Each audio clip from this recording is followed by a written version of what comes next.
تو پھر وہ دعوت دے رہا ہے وما لی لا اعبد الذی فطرنی، مجھے کیا ہو گیا کہ میں ایسے معبود کی عبادت نہ کروں جس نے مجھے پیدا کیا۔ کیا مطلب؟ یہ پیغمبر تمہیں اپنی طرف تھوڑی بلا رہے ہیں، یہ کس کی طرف بلا رہے ہیں؟ اللہ کی طرف بلا رہے ہیں، تو ان کا تھوڑی مفاد ہے۔ آج جتنے پیر ہیں نا جاہل، لیبل اللہ کا لگاتے ہیں، ناموس رسالت کا لگاتے ہیں، دعوت کس کی طرف دیتے ہیں؟ اپنی طرف، عقیدت اپنی دل میں بٹھاتے ہیں۔ دیکھو ہم 5 ٹائم نماز پڑھتے ہیں، فجر میں 2 سنت 2 فرض، کتنے سجدے ہو گئے؟ 4 سجدے اور 4 سجدے، 8 سجدے ہو گئے نا۔ کوئی ایک سجدہ بھی محمد صلی اللہ علیہ وسلم کو کیا ہم نے کبھی؟ جنہوں نے ہمیں دعوت دی دین کی، جن پر ہم ایمان لے کر آئے۔ پھر ظہر میں کتنے سجدے؟ 4 دونی 8، 16 17 18 19 20 سجدے جو سنت موقدہ۔ جب سے بالغ ہوئے نماز پڑھ رہے ہیں نا، کوئی ایک سجدہ بھی نبی کی قبر پہ کیا؟ یہ نبی کی یا مدینے کی طرف رخ کر کے کیا ہم نے؟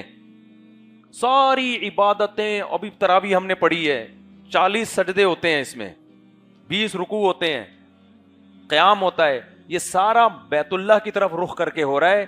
ان میں ایک سجدہ، ایک رکوع بھی محمد صلی اللہ علیہ وسلم کی طرف رخ کر کے نہیں ہو رہا۔ تعلیمات کس کی ہیں بھائی؟ سچے پیغمبر کی ہوتی ہیں یہ تعلیمات۔ تبھی قرآن کہتا ہے ما کان لبشر، کسی بشر میں یہ طاقت نہیں ہے کہ اللہ ان کو کتاب اور حکمت دے اور پھر وہ لوگوں سے کہے کہ اللہ کو چھوڑ کر میری عبادت شروع کر دو۔ نہ نہ نہ، کیونکہ وہ میسنجر آف گاڈ ہیں، تو میسنجر کا کام اس شخص کی طرف، اس ذات کی طرف دعوت دینا ہے جو ان کو میسنجر بنانے والی ہے۔ تو یہاں بھی ایسا ہی ہے، وہ کہنے لگے وما لی لا اعبد الذی، مجھے کیا ہو گیا میں ایسی ذات کی عبادت نہ کروں جس نے مجھے پیدا کیا، وَإِلَيْهِ تُرْجَعُونَ، اور تم سب نے لوٹ کے جانا بھی کدھر ہے؟ اس اللہ کے پاس جانا ہے، تو اس اللہ کی مان کے چلو۔ یہ تمہیں یہ کہہ رہے ہیں أَأَتَّخِذُ مِن دُونِهِ آلِهَةً، پھر قوم میں چونکہ بت پرستی بھی تھی تو وہ کہنے لگا، اس کا نام جو آسمانی کتابوں میں ہے حبیب نجار، نجار کہتے ہیں بڑھئی، کارپینٹر، تو تاریخی کتابوں میں ہے کہ وہ کیا تھا؟ کارپینٹر تھا، بڑھئی تھا۔ تو میں نے ترکی میں اس کی قبر دیکھی ہے، پتہ نہیں اسی کی ہے کسی اور کی، اللہ ہی جانے، اتنی پرانی قبریں کہاں سے۔ بہرحال ایک اندر جا کے کسی قبر ہے، کہتے ہیں حبیب نجار کی ہے، واللہ عالم ہے بھی یا نہیں ہے، بہرحال ہم نے دیکھ لی جا کے، ٹھیک ہے نا۔ تو اب اللہ ہی جانے اس کی قبر ہے یا کسی اور کی قبر ہے۔ تو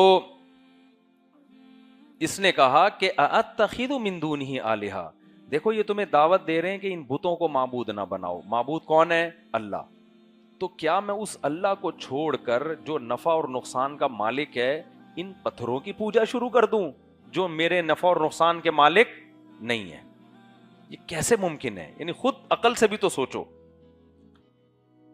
انی اذا لفی ضلال مبین، میں تو پھر بڑی گمراہی میں ہوں گا اگر میں یہ کام کرنا شروع کر دوں، میں تو بڑی گمراہی میں ہوں گا۔ انی آمنت بربکم فاسمعون، اب تک اس نے اپنا ایمان چھپایا ہوا تھا۔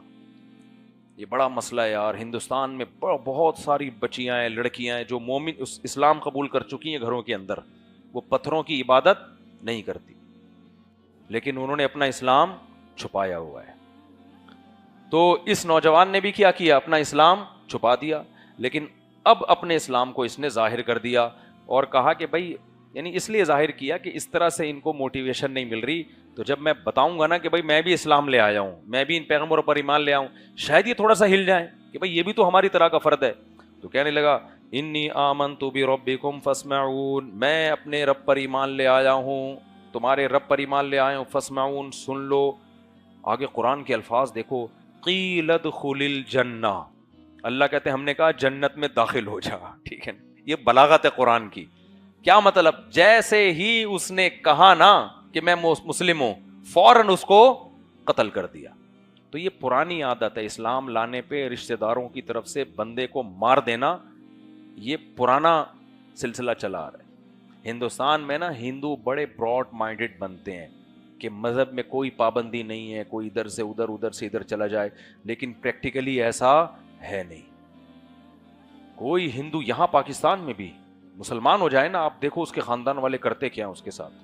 ابھی نہیں جو کل ایک ہندو مسلمان ہوا تھا، کل تو نہیں، مسلمان تو چند دن پہلے ہوا، پھر کل اس کا نکاح تھا، وہ اتنا پریشان ہے، اس کے خاندان اس پہ دباؤ ڈال رہا ہے, داڑھی کٹاؤ, یہ کرو وہ کرو. بھائی چھوڑ دو, وہ تمہاری خدمت کر رہا ہے, تمہیں کما کے کھلا رہا ہے, تم سے تو اس نے رشتہ ختم نہیں کیا نا, اس کا ذاتی معاملہ ہے, وہ داڑھی رکھ رہا ہے کہ نہیں رکھ رہا, روزے رکھ رہا ہے کہ نہیں, تمہیں تو نہیں تنگ کر رہا وہ نا, پورا خاندان اس پہ کیا کر رہا ہے, پریشر ڈال رہا ہے.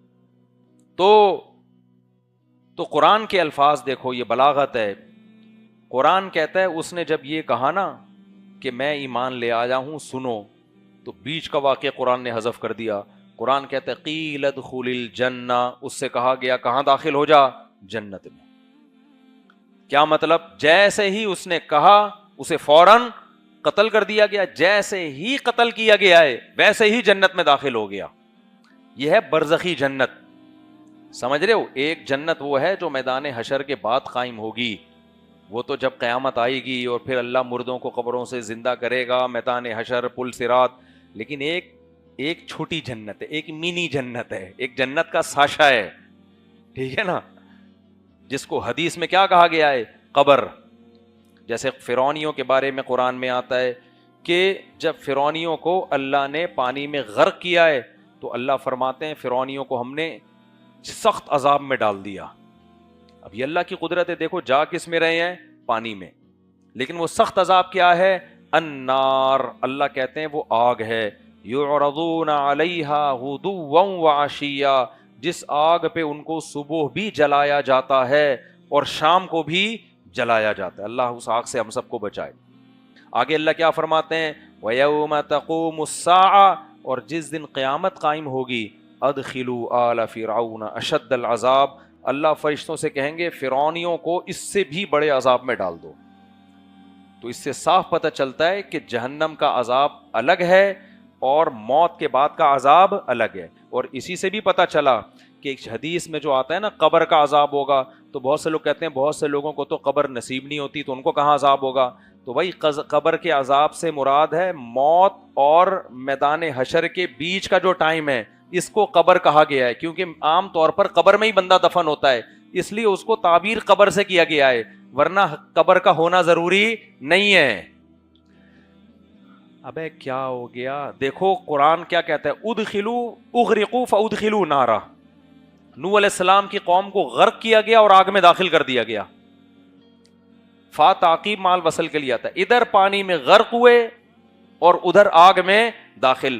حالانکہ پانی اور آگ جمع ہو سکتے ہیں, بولتے کیوں نہیں ہو سکتے. اس دنیا میں جہاں الگ الگ ہو, اس کی مثال ہے جیسے نیند.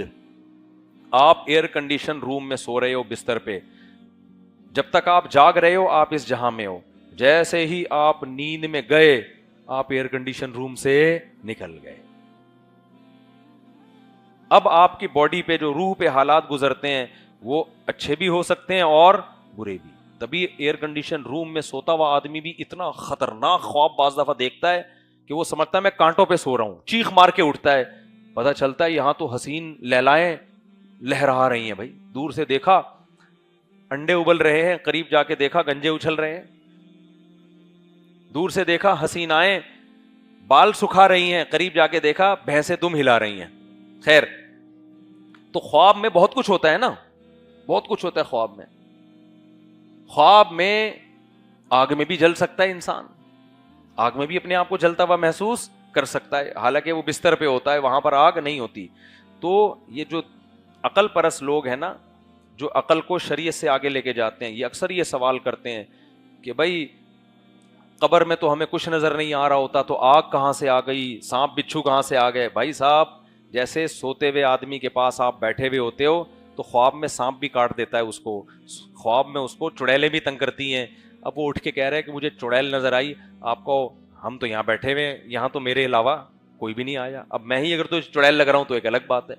ہم جب چھوٹے بچے تھے نا تو ہمیں کوئی اپنا خواب آ کے سناتا تھا نا, کہتا تھا ابے تو مجھے کل خواب میں آیا ہے, ہم کہتے تھے جھوٹ بول رہا ہے, میں تو اپنے گھر میں تھا, میں تو خواب میں آیا ہی نہیں. ہم ایسے کہہ رہے ہوتے تھے. وہ کہتا تھا بھائی تم آئے ہو, میں کہتا بھائی کہاں سے آ گیا, ہم تو یہاں بیٹھے ہوئے تھے. تو جو بچپنے میں انسان اعتراض کرتا ہے نا, وہی اعتراض بڑے ہو کر برزخی زندگی پہ شروع کر دیتا ہے. تو برزخ کی زندگی ایک الگ جہاں ہے, وہ جہاں اور یہ جہاں آپس میں جمع ہو سکتے ہیں. اسی سے نبی صلی اللہ علیہ وسلم کی جو حیات ہے قبر کی, وہ مسئلہ بھی حل ہو گیا. بھائی نبی صلی اللہ علیہ وسلم قبر میں زندہ ہیں، لیکن وہ زندگی برزخی قبر میں ہے، لیکن اس کا محل یہی قبر ہے.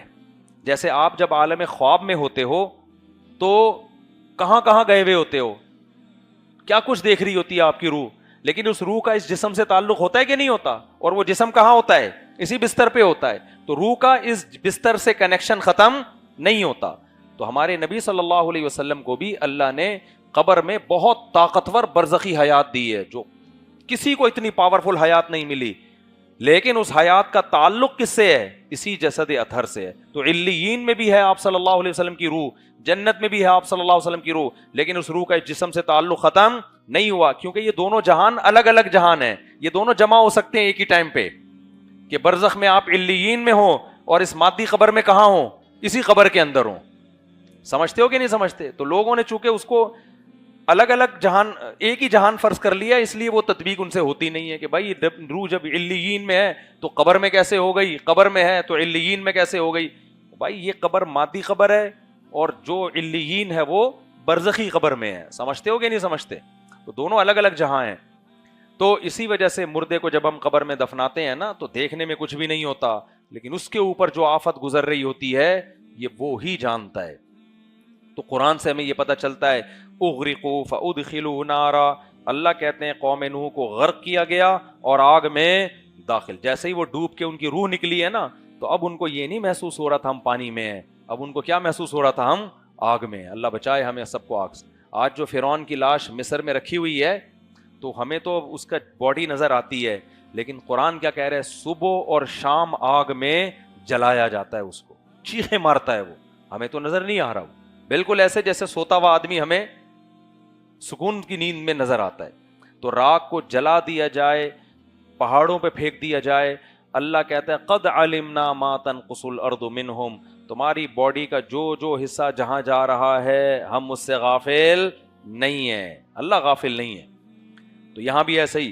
اب دیکھو مجھے بڑا مزہ آتا ہے اس آیت میں. اللہ کہتے ہیں اس شخص نے کہا کہ میں ایمان لے آیا، جیسے ہی کہا اللہ نے کہا جنت میں داخل ہو. سیکنڈوں کے اندر کہاں گیا ہے؟ جنت. حالانکہ اس کی لاش تڑپ رہی ہوگی جب انہوں نے گردن اڑائی ہو. جیسے ہی کہا نا انہوں نے فوراً قتل کر دیا اس کو. تیری ایسی کی تیسی، تو نے مذہب چھوڑ دیا. اور اگلے الفاظ اس سے بھی زیادہ مزے کے ہیں، اس سے بھی زیادہ مزے کے. جیسے ہی گردن اڑائی ہے نا اس کی، لاش تو ادھر تڑپ رہی ہے، لیکن اللہ کیا کہتے ہیں؟ ہم نے کہا جنت میں داخل. تو پتہ ہے کیا کہتا ہے؟ قال یا لیت قومی یعلمون، ہائے کاش میری قوم یہ منظر اپنی آنکھوں سے دیکھ لے، کہ وہ سمجھ رہے ہیں ہم نے قتل کر کے ہلاک کر دیا اور میں اس جہان سے اس جہان میں شفٹ ہو کے کہاں جا رہا ہوں؟ جنت کے باغات میں، جو برزخ کی جنت تھی. کاش میری قوم یہ منظر دیکھ لے. کتنا تھوڑا سا فاصلہ ہے، سیکنڈوں کا. سمجھ رہے؟ جیسے نیند میں اور جاگنے میں سیکنڈوں کا فاصلہ ہوتا ہے کہ نہیں ہوتا؟ آپ جب جاگ رہے ہو آپ کے سامنے وسیم کے علاوہ کوئی اور صاحب بیٹھے ہوئے ہیں، وسیم نے تو منع کر دیا نام لینے سے، غفار کے علاوہ کوئی اور صاحب بیٹھے ہوئے ہیں، تو ادھر آپ کی آنکھ، یا اور اچھی مثال دیتا ہوں نا، بیگم سے پھڈا ہو رہا ہے، دوسری شادی نہیں کرنے دے رہی. اکثر لوگوں کے یہ پھڈے ہوتے رہتے ہیں. آپ غم کی حالت میں لیٹ گئے، بیگم بیٹھی ہوئی ہے گھور کے دیکھ رہی ہے، آپ ڈپریشن میں، ٹینشن میں، اسی میں آپ کی آنکھ لگی اور آپ ابھی سیکنڈوں کے اندر یہ کام ہوتا ہے، اور خواب کیا شروع ہوا؟ دولہا بنے ہوئے وہ 4 دلہنیں بیٹھی ہوئی ہیں. ہوتا ہے کہ نہیں ہوتا؟ کتنے لوگوں کے ساتھ ہوا یہ؟ اب آپ کی ایک دم آنکھ کھلی تو آپ نے کہا بیگم میں تو دولہا بنا ہوا بیٹھا تھا اور 4 بیگمیں بیٹھی ہوئی تھی دلہن بنی. بیگم کہے گی تو ابھی میرے سامنے گپ شپ لگا رہا تھا، میں تجھے دھمکیاں دے رہی تھی، اور ابھی میرے بھائی آنے والے ہیں تجھے کوٹنے کے لیے، ڈنڈے لے کے پہنچ رہے ہیں وہ، اور 1 سیکنڈ کے اندر تیری شادی بھی ہو گئی. تو آپ کیا کہو گے؟ بیگم وہ اگلے جہاں میں ہوئی ہے، اور اس جہاں سے اس جہاں پہنچنے میں سیکنڈوں کا ٹائم لگتا ہے، زیادہ ٹائم نہیں لگتا. تو اللہ کیسے ہمیں یقین دلا رہا ہے، لیکن دکھا نہیں رہا. اور کمال کی بات ہے یار، ہمیں تو دکھایا، میں نے تو شہیدوں کے خون کی خوشبو سونگھی ہے، یہ تو دکھا دیا نا اللہ نے دنیا میں. صحیح بخاری مسلم کی حدیث ہے کہ شہید کے خون میں میدان حشر میں جب شہید آئے گا نا، اس کا زخم بہ رہا ہوگا، زخم جاری ہوگا. دیکھو زخم کا جاری ہونا کمال نہیں ہے، عیب ہے. ہر شخص چاہتا ہے میرا زخم رک جائے. جو بھی اللہ کی راہ میں جہاد میں زخمی ہوگا وہ چاہے گا میرا زخم کیا ہو، رک جائے نا. لیکن نبی صلی اللہ علیہ وسلم فرمائے جو اللہ کی راہ میں زخمی ہوگا نا تو قیامت کے دن جب آئے گا تو زخم بہہ رہا ہوگا، رکا ہوا نہیں ہوگا. کیوں؟ تبھی تو اللہ کو کہہ سکے گا کہ اللہ تیرے راستے میں میرا زخم بہا ہے، کچھ ٹائم کے لیے ہم نے بھی زخم بہایا ہے، اسی سے تو فضیلت ثابت ہوگی. تو اللہ کو اس زخم کا بہنا اتنا پسند ہوگا، اللہ کہے گا بہتے ہوئے زخم کے ساتھ آ. ٹھیک ہے نا، بہتے ہوئے زخم کے ساتھ آ. میں چاہتا ہوں اسی انداز سے تو میرے سامنے آئے. اور پھر نبی صلی اللہ علیہ وسلم نے فرمایا اس کی خوشبو مشک کی خوشبو ہوگی. خون میں تو بدبو ہوتی ہے، خوشبو نہیں ہوتی. میں نے اللہ کی قسم شہیدوں کے خون کی خوشبو سونگی اپنی ناک سے.